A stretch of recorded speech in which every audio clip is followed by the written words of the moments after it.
I'm going to be starting the demo off with a quick cast on method. If you are not familiar with this, I'm going to run you through it right now. So I'm using about 25 needles. Again, it doesn't matter how many needles you use, it's your choice. With the needle pusher, I'm going to go ahead and push every other needle back and every other needle forward. Okay, so these are the needles that we're going to be knitting on. And for this technique, we need two yarns. One is a waste yarn and one is a yarn that we'd like to work with.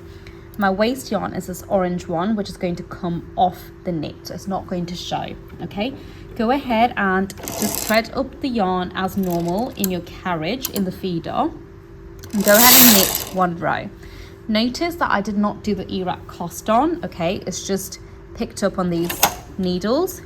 Put your knitting comb on these stitches and hang your weights. Go ahead and push all of your needles, including the non-working needles, forward and knit. And then that's your quick cast on.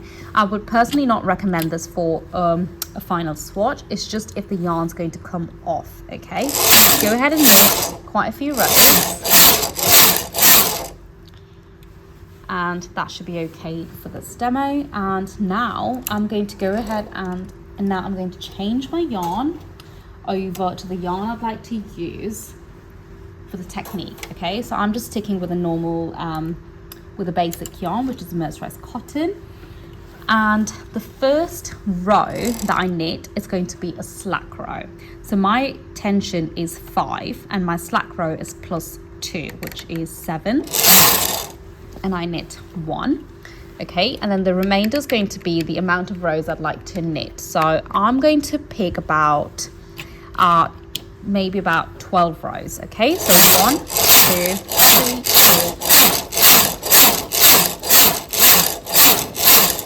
4, and that's 12. Now with the help of a single prong transfer tool, we're going to do some transfer work. So I'm going to do every third needle over to the right, okay? So transferring the third needle over, leaving 2, and then transferring the next. So it's just an eyelet transfer. And once you've done that, go ahead and push all of your non-working needles into working position. Make sure they're all in line. And then knit 3, 4, 5, 6, and that's 12. And I'm going to end with a slack row, okay? So you start off with a waist, 1 slack, required amount of rows, eyelets, required amount of rows, and 1 slack. And now what we're going to do is we're going to do some lifting, okay? So some heavy lifting of the stitches. With a single prong transfer tool, I'm going to go ahead and grab the very first row of my beige yarn, okay? Going into the stitch and placing it on the needles, one at a time. Now, if you wanted to make it quicker, just use a 3-prong transfer tool. So whatever you're comfortable using. Just make sure you get all of the stitches, and you will be 1 stitch short, so do not worry.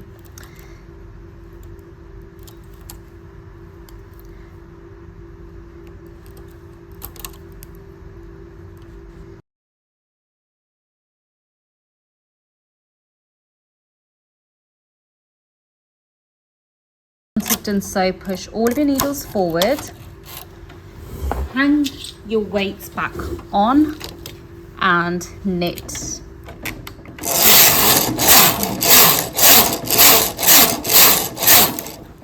So I'm doing 8 rows, okay? And then we're going to repeat that same process again, okay?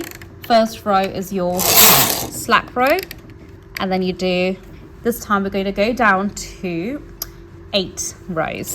1, 2, 3, 4, 5, 6, 7, 8. Go ahead and do your eyelet transfer. At this point, if you wanted to, you could do a different set of transfer work. It does not have to be every third needle. My point is just to show you how to do the layered effect, okay? Push all of your needles forward, knit 8 rows.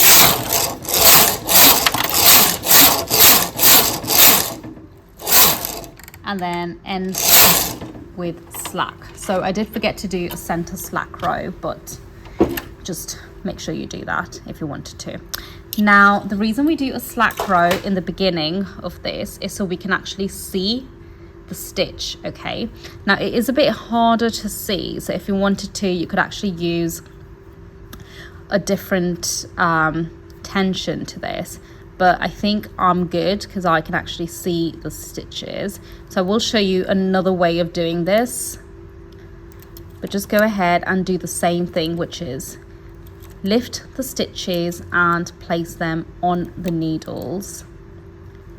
So I've done my slack row on tension 7, but you can do it on tension 10 or 9 if you wanted to, and it will definitely make this a little bit more visible for you. The other thing you can do is do a row in waste yarn, like we did in the bottom, to make it easier.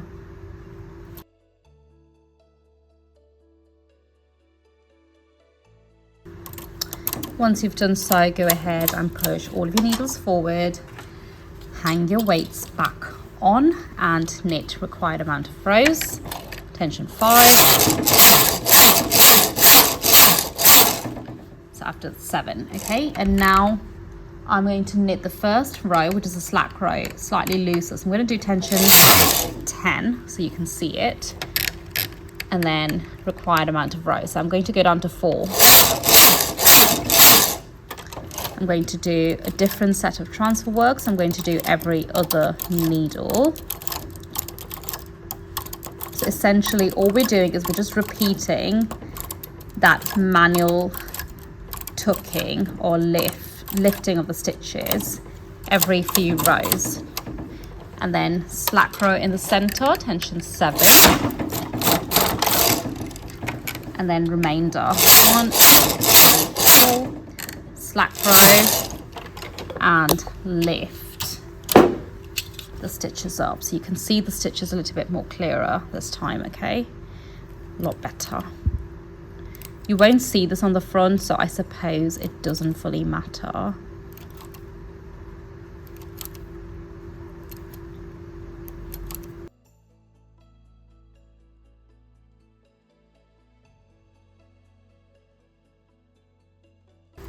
Push your needles forward, hang your weights back on and knit as normal.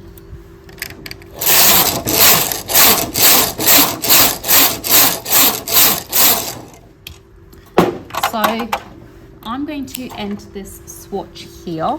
Okay, now I want to show you how to take this waist off. Okay, so all you've got to do is you've got to cut the first stitch of the orange yarn, which is the waist yarn. Do the same thing on this side,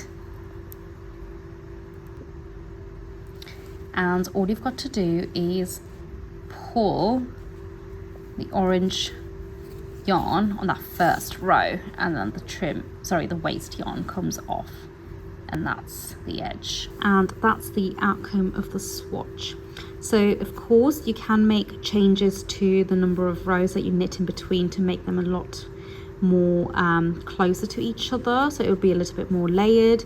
You can do different amount of rows like we've done in this swatch, and you can plan out your design accordingly. You could also change the transfer work or the needle layout that you do, okay, and I will give you a different outcome.